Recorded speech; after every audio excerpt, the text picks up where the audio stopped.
Hi everybody, welcome back. So I'm going to post two videos on treatment. This is the first, and I'm not going to talk for as long as I would if I were in the classroom. I'll just maybe do about 15 minutes in each video. So in this first video, what I'd like to do is give you an overview of different approaches to treatment. And so in this context, treatment means therapy. And we're going to review four, might just get through three, different schools or approaches to therapy. And so they are psychoanalytic therapy, good old Sigmund Freud. We're going to talk about person-centered therapy, which is a type of humanistic therapy by Carl Rogers. Remember him? Unconditional positive regard, empathy, congruence. And then we'll talk about Fritz Perls, who I think you're really going to enjoy. He was a humanistic therapist who pioneered Gestalt therapy.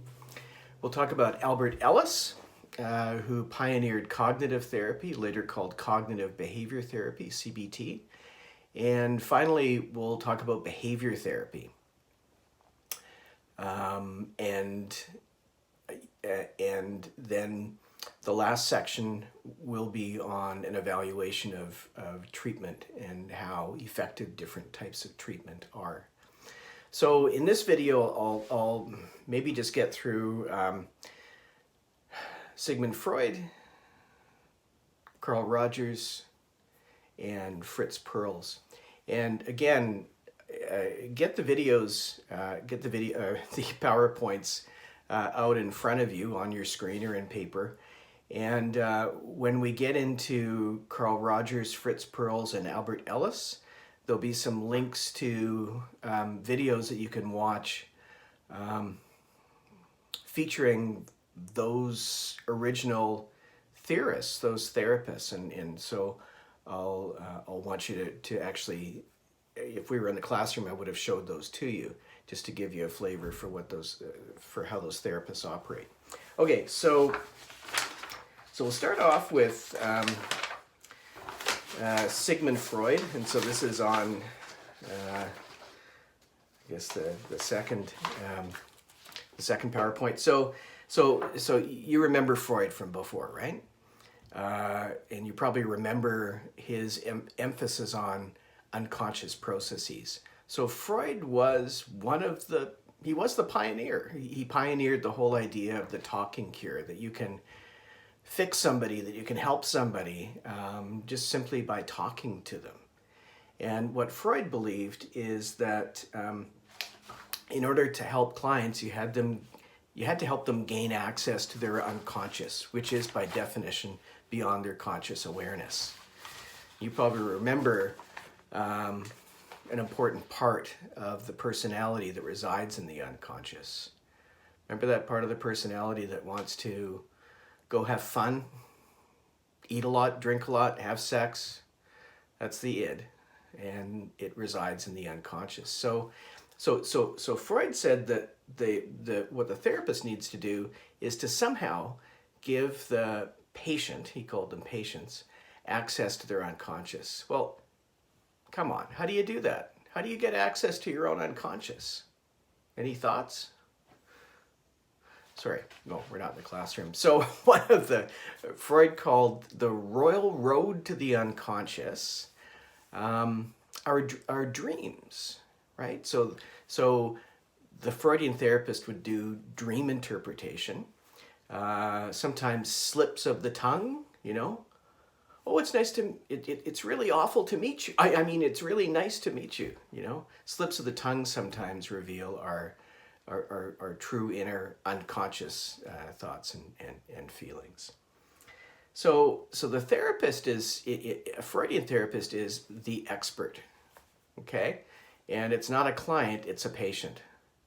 And if you look at that previous video, that's actually an image of Freud's original consulting couch. So the patient would recline and Freud would sit behind in a chair. They're not making eye contact. It's quite a bit different from humanistic therapy.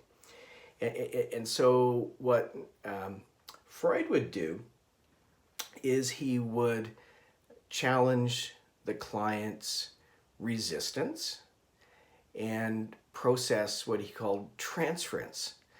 Okay, so what the heck is transference?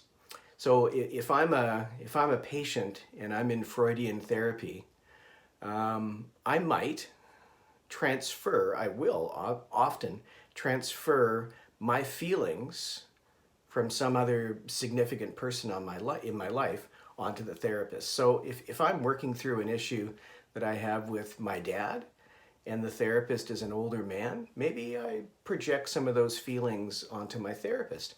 I start relating to my therapist as if he were my dad. And the therapist can work with that and interpret it and help me gain some insight through that process. So the goal of therapy is to help the client be more aware of their unconscious impulses and desires. And remember the stages, the idea that we can get caught or stuck working through our, the oral stage or the anal stage. So Freud would identify, psychoanalytic therapists would identify where the client's stuck and help them move through that through the therapy. If you go on to the next slide, just got a couple of summary comments here about Freud, what we learned from Freud. Well, at the time, this was quite a profound insight that symptoms could actually be reduced and relieved simply by talking about what concerns you. You guys know that now, don't you? Simply from talking to friends. That can help. Our life history, particularly childhood, but also adolescence, can have a big effect on our current functioning, right? So bad stuff, conflicts, trauma that happened in our childhood can have a significant impact on our current functioning.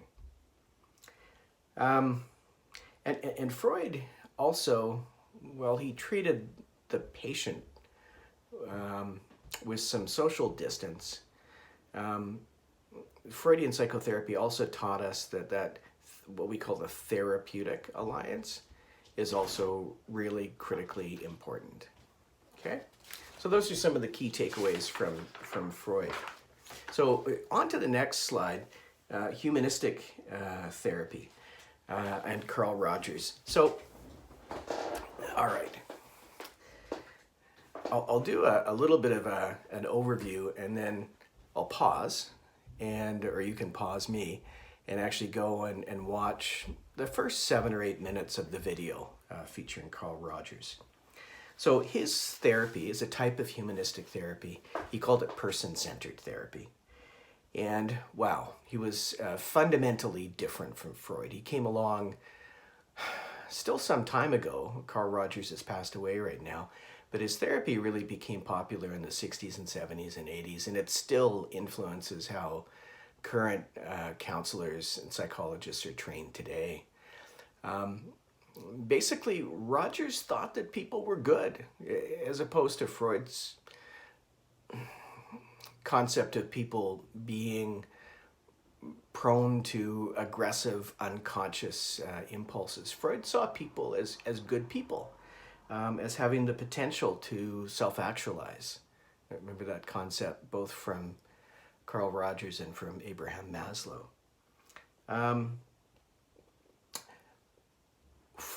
Rogers, not Freud, Rogers operated at the conscious, not the unconscious level. That's an important distinction, okay? And he really believed, and this is sometimes hard for people to wrap their heads around, but he really believed that it was the client, not the therapist, that is the vehicle for change. So he had tremendous confidence in the capacity of the client to help him or herself, with some guidance from the therapist, to come to our own conclusions about what we need to do differently, how we need to think differently, how we need to lead our life differently. He had tremendous faith in clients. Some people would argue too much. So let's pause right now and have a look. I would recommend you look at the first 7, 8, 9, 10 minutes of the video. Watch more if you want. and just focus on, be aware of what Rogers is doing. Okay? Pause. Okay, so you're back now. All right. So if we're in the classroom, I usually ask people what they saw him doing, and people will talk about, well, he used active listening skills, he paraphrased a lot, and inevitably somebody will put their hand up and go, he did nothing. All he did was sit there. Yes, he made good eye contact. Yes, he looked interested in the client, but all he did was parrot back what she said. God, he'd drive me nuts. Some people react to Freud that way. He is person-centered. He goes where the client goes. And actually, in fact, those skills that he uses, those active listening skills of paraphrasing and restating and empathizing, those are really hard to do well and in an authentic way. But Rogers believed that that approach was sufficient to help clients change. And do you remember the three things? I think I just said them a little while ago. The three things that Rogers believed were necessary for the therapist to possess in order for therapy to be successful. And these were necessary and sufficient conditions for therapy to be successful. Rogers asserted that if you really truly have empathy as a therapist, if you can understand Gloria and really step into her world, okay, and not just paraphrase what she's saying, but help her identify what are the underlying emotions that you're experiencing, that's profoundly powerful. So empathy. Congruence, if you say to the client, I care about you and I feel for you, then you need to mean that, right? Congruence is about genuineness. It's saying, it's walking the talk. It's doing what you say you're going to do. So for Rogers, he believed it was vitally important that Rogerian therapists, person-centered therapists, have a genuine concern and interest in their client. And if they don't, then therapy probably isn't going to be effective. That's congruence. Unconditional positive regard we talked about in connection with Rogers' theory of personality a number of weeks ago in the course. And it's this notion that the therapist may disagree with the behavior, but the therapist values the client unconditionally. And that's something that you demonstrate over several weeks of therapy. That the client comes to understand that, okay, I can trust this person. I can reveal things about myself that are troublesome, that I'm ashamed of, and I won't be judged. That the therapist will be non-judgmental. That's really what unconditional positive regard means. This therapist is going to see me as an important and valued human being regardless of what I may have done. And maybe this is the first time that the client is having an experience like that in a relationship. I think I'll stop this video there, and then in the next one I'll go on and talk a bit about Fritz Perls and Albert Ellis. Okay, bye-bye.